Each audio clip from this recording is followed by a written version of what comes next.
जेकरा मेहनत के रोटी कमाए के बा, जेकरा आपन जिम्मेवारी बुझाए के बा, ओकरा बरखा या बुनी घाम का करी, ओकरा बरखा या बुनी घाम का करी।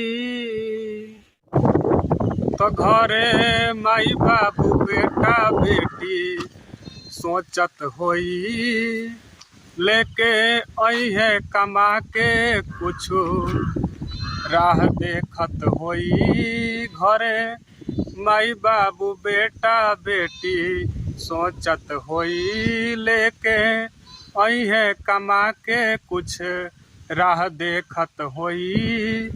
त जेकरा अपना परिवार के जियावे के बा, जेकरा अपना परिवार के जियावे के बा, वो कुर्सी पर बैठ के आराम न करी।